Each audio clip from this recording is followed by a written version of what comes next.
Hello everyone, welcome to today's video. Hope you're having a good time out there. This is part 3 of the restoration series on the Honda Accord. If you haven't seen the reveal video, you can check it out at the top right hand corner of your screen. So let's dive right into the video.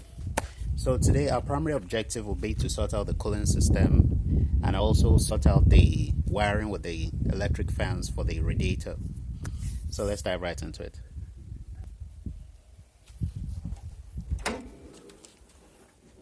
Starting off, we're going to reconnect the heater hoses, the two heater hoses that go into the firewall. This is one of them, and the other, I guess, was turned back to fit on the power of the engine where this should go. So before doing that, since everything is all dusty, I'm going to grab my garden hose so that we can flush the system before reconnecting, so that we don't introduce dirt and contaminants into the cooling system. Flushing the system this way would also inform us about whether the heater is clogged or not.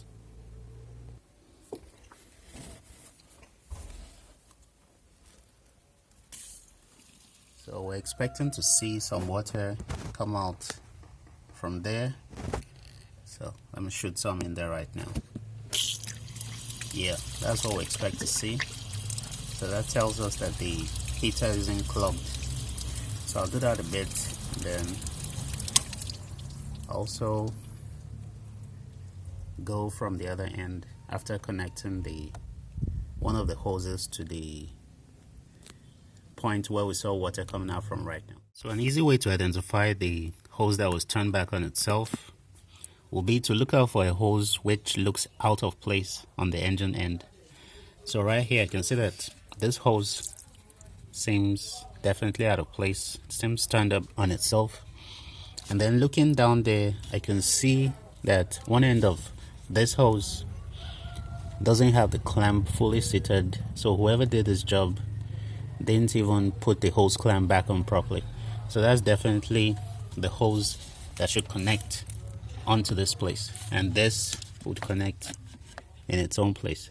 So right now I'm going to take off the hose on the engine end, and then we expect to have coolant from the engine spill out. But in this case, since I have water on there, I'm not going to bother getting a catch can to collect the coolant. I'm just going to let it out.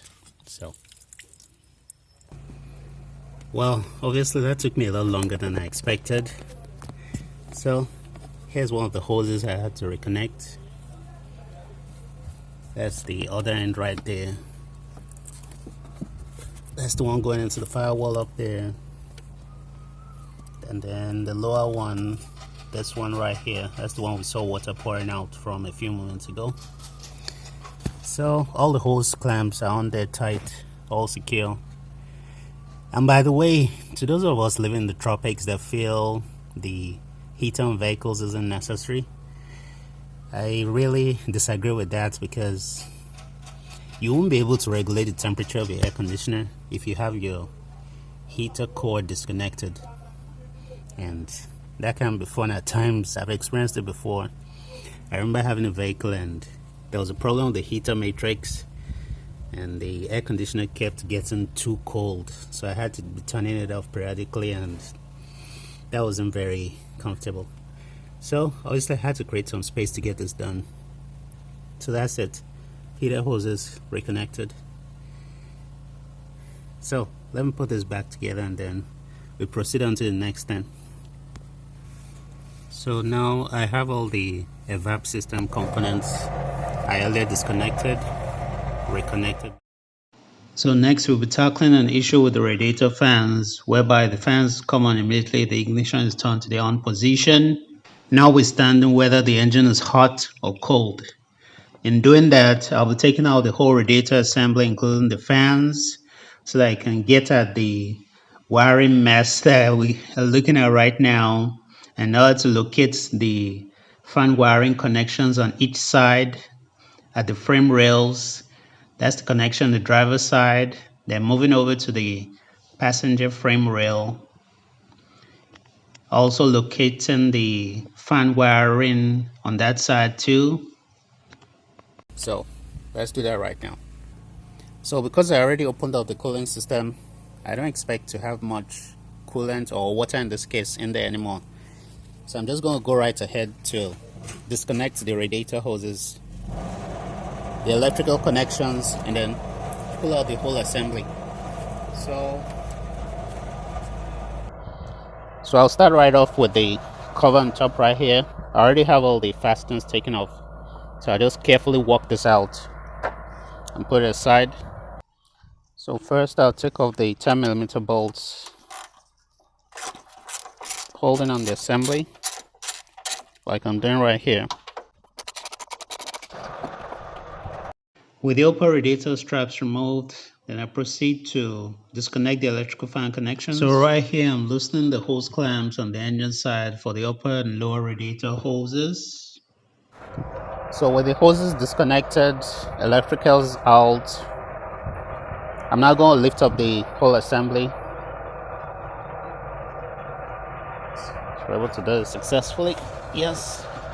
Just going to pull straight out. So before doing that, I can see that the battery tray is going to catch on the radiator fan. So I'm going to take out the battery too. And by the way, I disconnected the battery while taking off the hoses early on.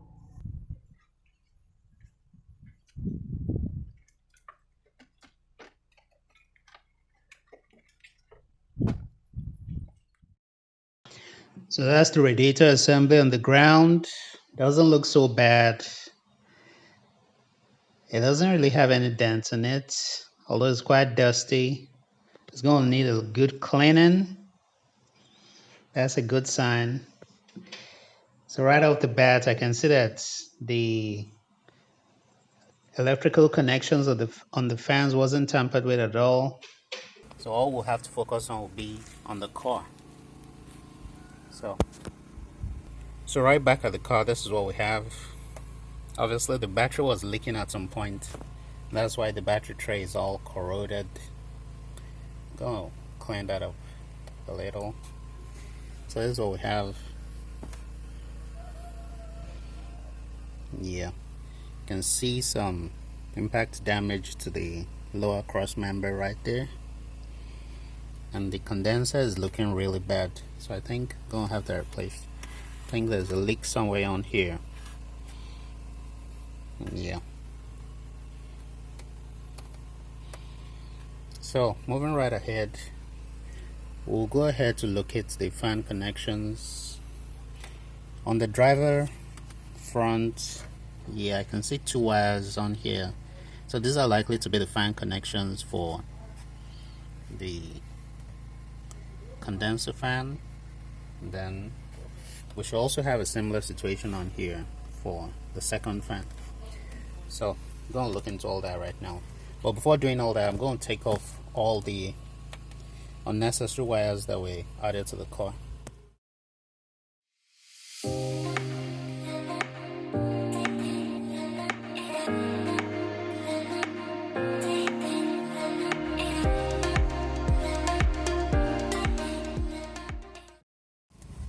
So here's the bunch of wires that we added. Unfortunately, I'm not proud of this because it looks so unprofessional. I mean, what was this person thinking? Wrapping relays in a plastic bag and having wires all over the place that way. We learn every day. Fortunately, I was able to locate the fan connections on the frame rails easily because the colors of the wires matched those on the connectors themselves. So I was able to reconnect everything properly without any much difficulty. Even though the driver's side was a little bit more challenging, I got it knocked out too, and it looks really good. So with the wires reconnected, this is what we have. I had some tubing around the house, so I put that on. So it looks good.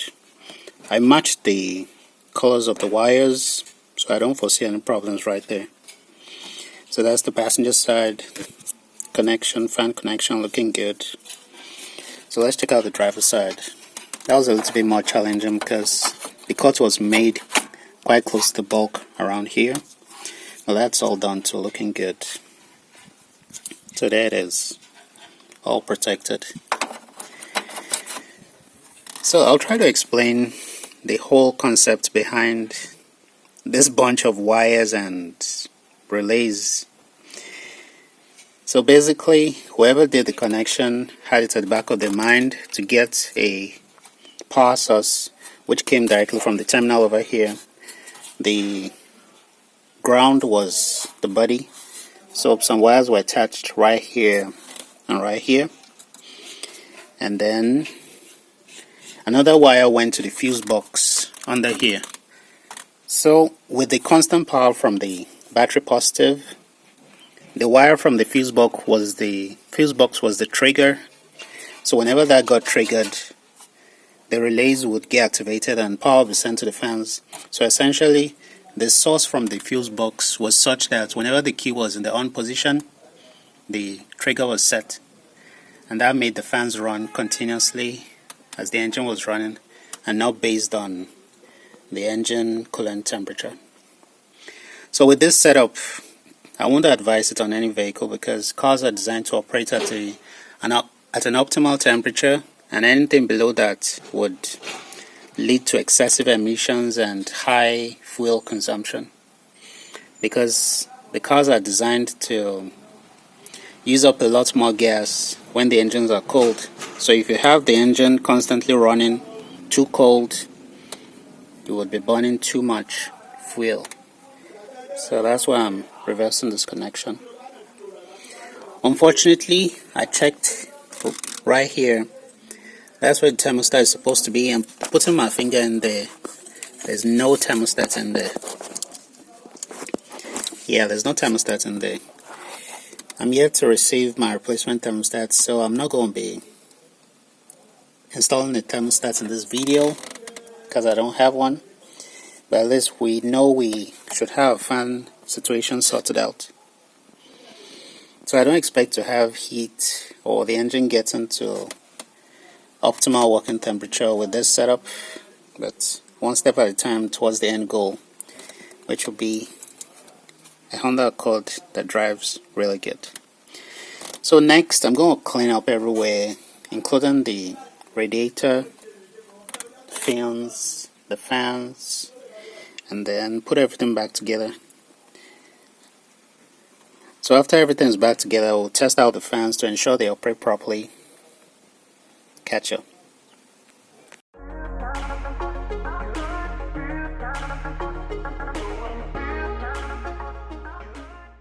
So after cleaning with the pressure washer, here's what we have. Looks much better. There was a lot of dirt in the fins of the condenser and the radiator, so that's all clean. I had to put a bowl over the intake to prevent water from going in. I'm going to take it off right now. Yeah, I didn't want any water getting in there. Yeah, so it's looking good. I also got to clean the battery tray. Looks a lot better, even though it's looking really old and worn out. I guess it's still serve for now. So next, I'm going to get the radiator assembly and then get it installed back in the car.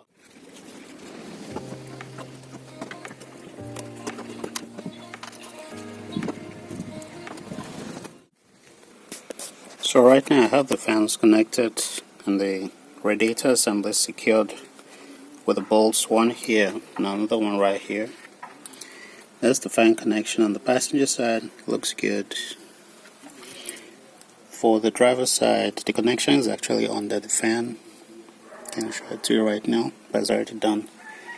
Doesn't look too bad. So next I'm going to secure the radiator hoses on here. That's the upper radiator hose. I'll push it in place. I'll also do the same for the lower one. And then tighten the hose clamp. So with the hose clamp fully tightened, I'm going to check over my work. Obviously I'm yet to put any coolant in there. I'll be using water for now because I'm yet to install the thermostat. So the system is definitely going to be opened up again as soon as the thermostat arrives. So let me install the battery tray right now. It goes on there just like that. And then I'm going to secure the positive cable into the slots just like that. Yeah. So I'm going to go on right ahead and install the battery and fill up the cooling system with water. So catch it on. So with everything buttoned up, I'm now going to fill up with water using my garden hose.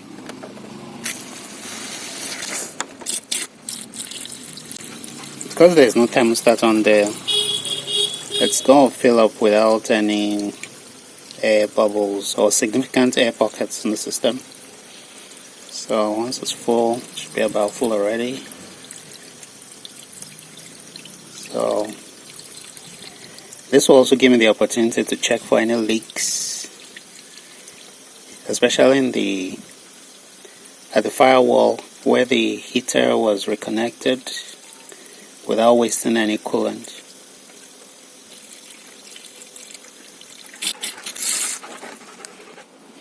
So right now it's full of water. I guess there's only one thing left to do. Start it up and see how it runs.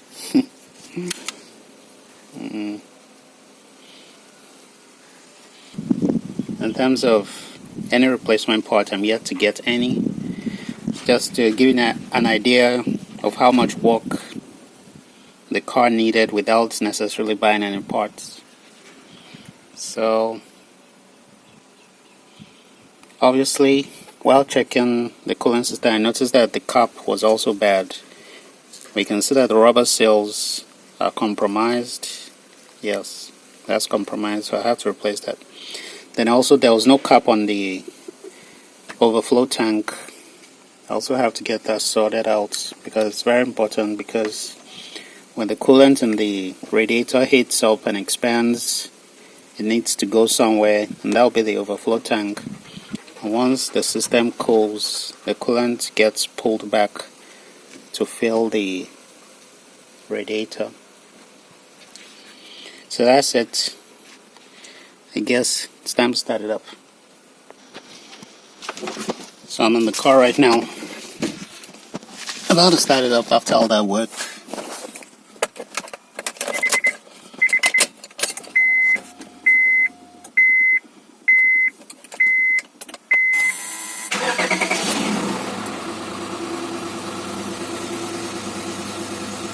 The battery lights is staying on because I don't have the serpentine belt on there. So obviously the alternator isn't spinning and the battery isn't charging. So let's go check if everything is alright under the hood.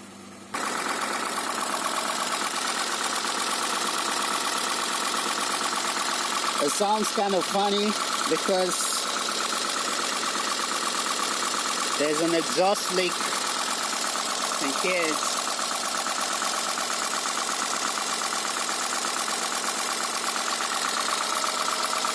But so far so good. I can't see any leaks from the cooling system.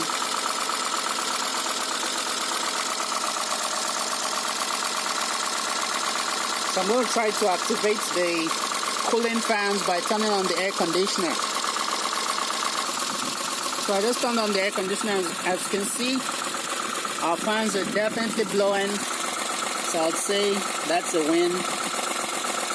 The radiator fan connection was successful, and probably the air conditioner works.